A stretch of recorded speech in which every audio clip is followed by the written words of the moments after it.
I talked to one of my clients, Jax, who went from making 5 to 6K per month to now making over $45,000 per month as a closer. We go over the exact things that now help him connect better with the prospects, pre-handle objections, and actually overcome objections that helped him get to the point where he 9x the income he's making, and his income is still growing. If you don't know who I am, my name is Christian Polk. I've closed over $8 million in deals myself and now just focus on helping people get to the 0.001% of sales to make the type of money they want to make.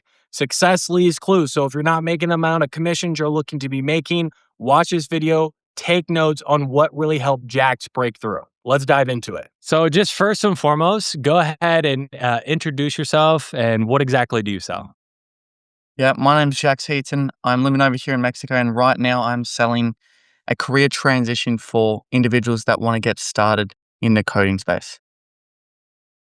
Okay, fantastic. So it's more like a biz op. So it's like they come in, they're wanting a different type of job, make more money, have more free time, that type of thing.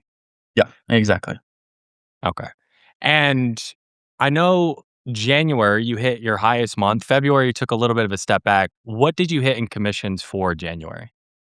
For January, it was 45,000 in commissions. Yeah, so 45,000 USD. You get paid in Yeah. Aussie, right? What was it in Aussie? So in Aussie, no, so I get paid in USD. I just converted to Okay, yeah. Aussie. You just Make convert. it seem Okay. like I've done more. Yeah. But yeah, so 45,000 US converted to around 63,000 AU. Okay. Fantastic, dude. And then in February, you still hit like pretty high. You just worked less days, you traveled some, and you still hit like over like 38K. But Yep. how long have we been working together? I would say, I'd say June last year. I feel Okay, like so middle it's of last year. It's when I first moved yeah, to Thailand. yeah. So it's been like 8 or so months, right? Around there. Yeah. And when we first started working together, like you had already been in sales for a little bit. Like what were you hitting consistently before we started working together? So I would say around 6, 7K Okay. US. So And you're at like I the 6 to 7. yeah, and I'd say about 3, 4 months before we started working together is when I Mhm. made the transition to closing. So I Okay. was pretty fresh, didn't pre-handle objections, so yeah. Yeah. And then, what was it about, like, how you're selling or what you're running into? You're like, "Okay, I know there's others levels to this, and I wanna really go all in." Yeah, great question. The fact that I didn't wanna take sales calls, and the Yeah, fact that when I had calls on my calendar, and I'm like, "Oh, I hope they don't show. I hope they don't show." I knew that was an issue. So I'm like, "Okay, yeah. there's obviously a confidence issue with my competence." So I'm like, "Okay, let's focus on the disco and Yeah. actually master it." So I was closing some deals, maybe like a 22% close rate, and I'm like, Mhm. "Okay, we need to solve this." Yeah. And then what did you see from me that you're like, "Okay, this guy at least seems to know what he's doing, like, let me see what he has going on." Yeah. So I was talking with my friend, Huh? and there was a few people that I wanted to look at, and he sent me one of your YouTube videos, and then next thing you know, I'm watching all of your 1 hour masterclasses on YouTube's Yeah, yeah. of all the identity work, the in-depth human nature, and I was like, Mhm. "Oh, wow, it goes a lot deeper than a script, a lot deeper than a process. This is like Yeah. next level human nature." So seeing that from you, specifically the identity selling, I was like, Mhm. "Oh, let's pull the trigger here." Yeah, absolutely, dude. And you started seeing some good results like right away, but dude, fucking nice job hitting a 45K. You're on pace to do 50K this month. Right now, you're Yeah. back at it, back taking calls full time. Mhm. What would you say for you? And we can kind of maybe go in any particular order, but would you say, like, what do you feel like is one of the biggest things in terms of like shifts or what you do now that allows you to close like that amount of deals? Yeah. So I would say the framework is just fully memorized. So with the objection handling and Mhm, specifically the pre-handling objection, it's like mhm, anything you give me, I know what I need to get. And really all mhm, sections of sales goes, I know exactly what I need to get to make you buy.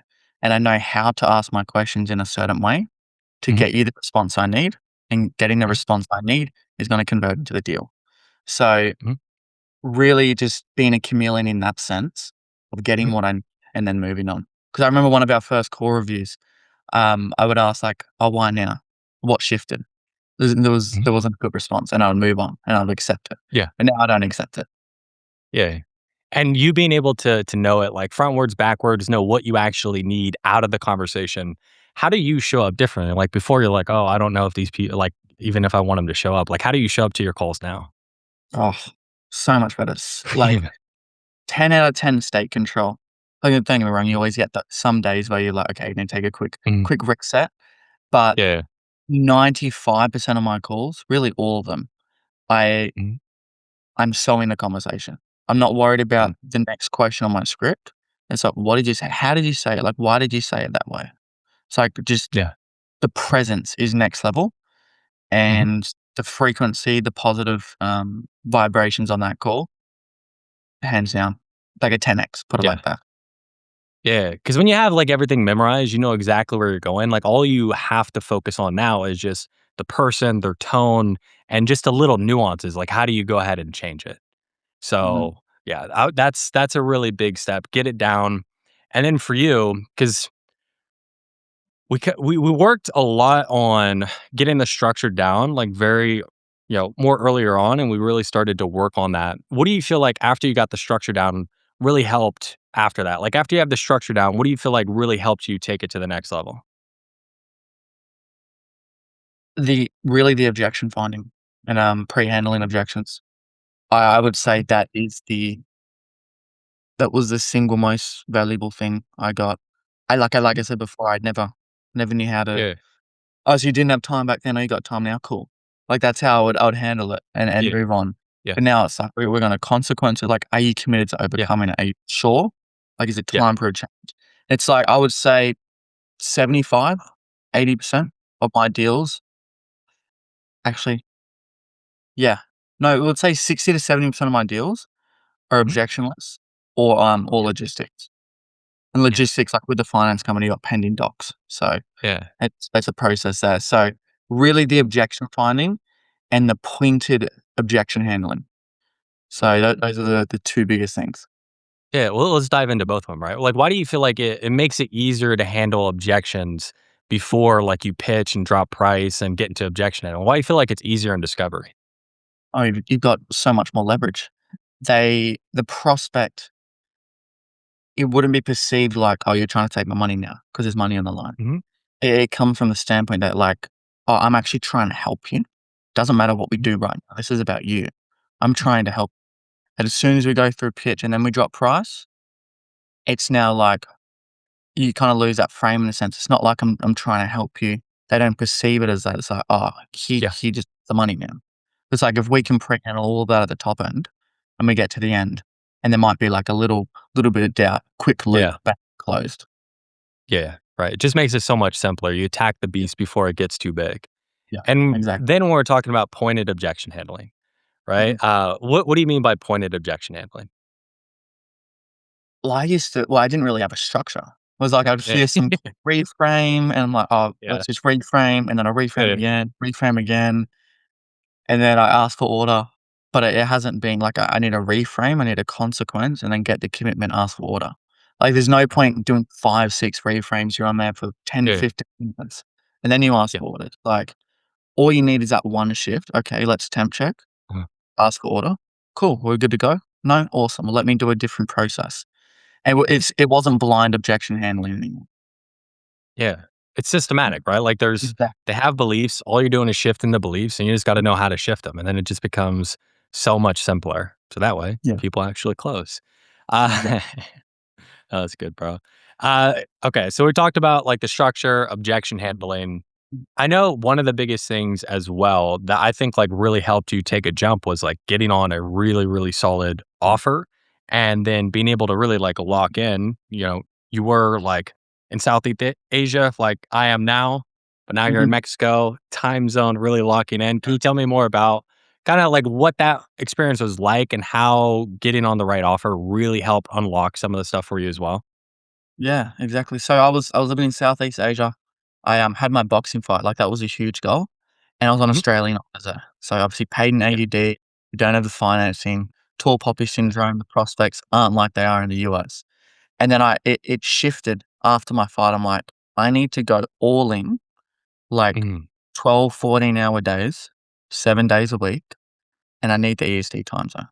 So I moved over to Colombia initially, would have been Mhm. 3, 4, 4 and a bit months ago, Mhm. and I was onboarding onto, I know you know the company, yeah, it was a stock company that I Yeah, yeah, mentioned, and, yeah. some things shifted there where before I even started taking calls, Mhm. I got a message from one of the top offers in the space from the sales manager, and that was Mhm. someone I just connected with maybe like a year ago. And Yeah. it wasn't like forced networking, but when people ask me, "How do you get on top offers?" Yeah. Don't force network. Like, just meet people, cool, provide some value, and then go on your life. And then all of a sudden, he's like, "Hey, you wanna jump on starting next week?" I'm like, "Yeah, let's do it." And this Yeah. company kept doing everything you want to. The top closer was making the money I wanna make, doing over 7 Mhm. figures, cash collected a month. Mhm. And, yeah, the training's dialed in, the systems are dialed in. We're on close, not on go high level. So, yeah, really having the right offer. Don't get me wrong, we're gonna make a lot more money, but it gives you so much more motivation. 'Cause I'm like, "Oh, Yeah. well, I'm actually doing 12, 14-hour days now, and I'm Yeah. getting paid, like, as much as I really can." Yeah, and it's like a lot of it comes down to you just need to be able to have the amount of conversations to make that Mm, type of money. If you're on an yeah, offer where you just don't have the conversations, yeah, you can do things, but it's going to be hard to reach those high levels. But yeah. in terms of like getting on high offers, what do you feel like came first, right? Like networking or like you actually having the skills. So when you did meet the person, like that's like you're able to give value and really able to connect. Yeah. It's 50/50 in my opinion, I'd say. Yeah. 'Cause, like, if we don't know the person, we're Mhm. not gonna get on, but if we don't have the skills, we're not gonna get on. But it's like, Yeah. yeah, doing the unintentional, like, the networking, we're not wanting anything right now, like, Yeah. in reward, and then Mhm. obviously working on the skill set. So we jump on a call with them, we send a call recording. It's instantly like, Mhm. "Oh, wow." Like, you jump on the interview, "Hey, bro, what's your call recording? I watched your learn. I'm talking to you now. Yeah. I know you're a winner. It's not Yeah. really a job interview, like, when can you start?" Like, Yeah. that's how it was. Is like, I've reviewed the Yeah. call, know where you're at. I watched your learn. Yeah. We've been talking over WhatsApp. Yeah, man, it's not an interview. When can you start? It was exactly Yeah, like that. no, dude, it's kind of interesting because I get asked quite a bit, like, "Oh, like, how do you do interviews and stuff like that?" I'm like, "Dude, I don't know. I haven't had to do a serious interview in outside of my first year in sales, right? Just Because send like that once you talent. get yeah, like once you get to a certain level, you send a call and then they just like they chit chat with you and you're just hired. Like that's Yeah. it. Like Mm, once they can see that you're actually good at what you do, and it's like half the time you just have to sound non-autistic, right? You just send a good yeah. call that you can actually talk to people and they hire you right on. So sending sales calls, like I always tell everybody, just Oh, send sales calls. Actually show them that you're good at what you do. Don't just say you're good at what you do. Show them makes this hiring process so easier. I've skipped so many steps doing that, just throughout my sales career, just sending sales calls. I'm like, "Hey, just check that this is out." that's the interview. Literally send a Yeah, sales call. You're good. yeah. That's all it is. Like, don't Send even a wait for setup. them to ask it, just send it. Yeah, exactly. They'll watch it.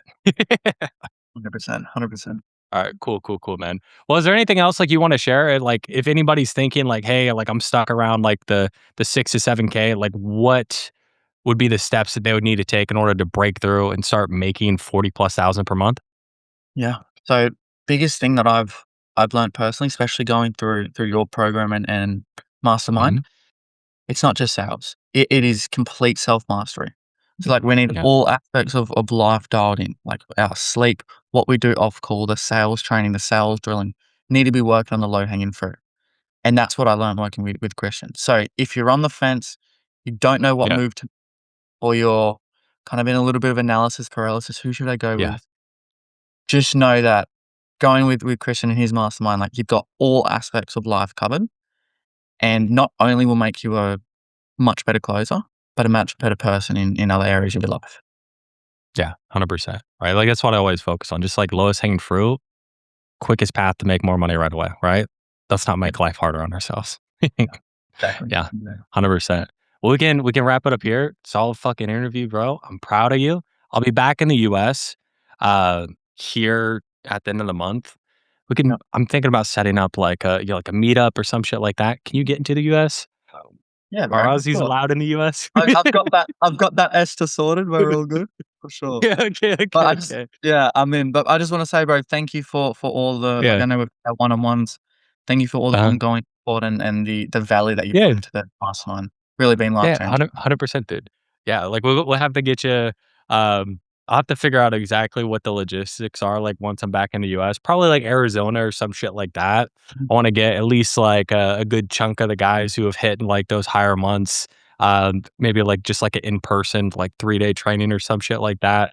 Just to my kinda reward to you guys, and then also a good, like, networking, like, I like shit that's in person. I know we always just talk over Zoom and stuff. It especially now I'm being in Vietnam, you start to feel really disconnected, so I wanna see if I can't get something for people in person. Amazing. We already know I'm in, bro. Done. Yeah, yeah, absolutely. I'll let you know as soon as I figure it out. Yeah, I just got to get the logistics figured out. Yeah. Beautiful. I'm in. Arizona, let's go.